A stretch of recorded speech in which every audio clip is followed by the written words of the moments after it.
Hey, how's it going? This is Luke Stokes. It's Wednesday, April 3rd, a little after 12 o'clock.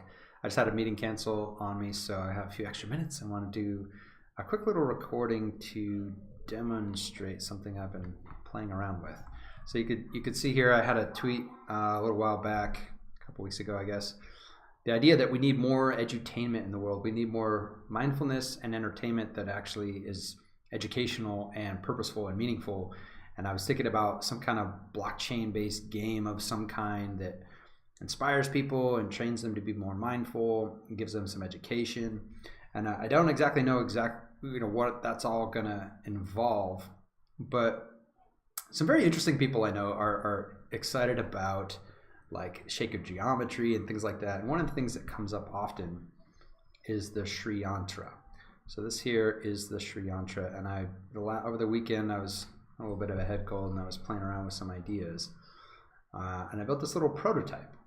And so I kind of wanted to demonstrate this a little bit and see what your thoughts are.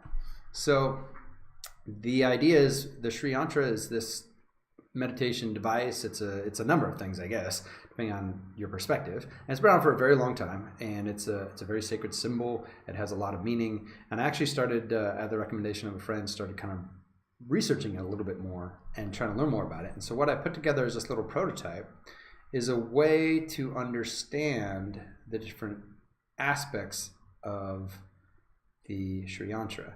And depending on your perspective, these could be called Shaktis, different like gods or goddesses that are kind of control certain aspects of our existence.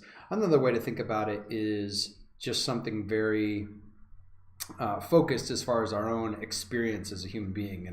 Even if you didn't have to take a spiritual or religious perspective of it, even just for our own mindfulness meditation, recognizing there's certain things like sound and sight and form and taste, that actually are part of our conscious experience through our senses, and there are parts of our brain that impact those parts of our experience. And if we were to, in our meditations, kind of focus on those areas, we might be able to become more mindful and more understanding of what might be frustrating us or something. So like here, the agitator of all, the destroyer of all dualities, mantras, luxury, accomplisher of all desires. There's all these interesting shaktis, they call them, that govern these different aspects of our experience.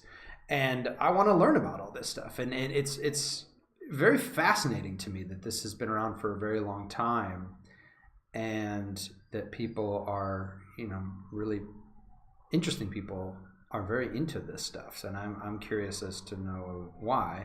And also want to kind of, as I extend my own mindfulness meditation practices, kind of like want to look into the history of a lot of these things and how they got here and what they mean and why they've been so meaningful to so many people. So anyway, I want to demo this real quick. This is kind of my little prototype I've got going right now. I've got some ideas of how there could be potentially a staked model where you pay some cryptocurrency, for example, to get into a program that kind of holds you accountable to daily meditations. And then as you fulfill those meditations, maybe get some of your stake tokens back. There's also idea of like a quizzes or some way that you could be kind of quizzed to learn what these different aspects of the human experience are, and kind of maybe even comment on and track over time how well you're doing on these different areas of your life. These are all just ideas that I'm thinking about, and I'd really love your feedback. I want to know, like, even just with this little prototype I put together, does this sound interesting? Is this something that you might be interested in actually spending real money on to be able to use as it kind of evolves? Because ultimately, I think the long-term thinking here is I would love to build some products that kind of live on their own, or exist on a blockchain as much as possible, and provide value to people's lives, and that they would pay real money to be able to use. And then that money would then go and sustain other projects that I want to be involved in. So that's kind of this, passive income concept that so many people love to talk about. And I just, I was thinking about, I want to build something that I would use and that maybe other people would use as well. So again, this is just a little basic prototype. And I'm just curious what you think about it. That's pretty much it. Thanks for watching.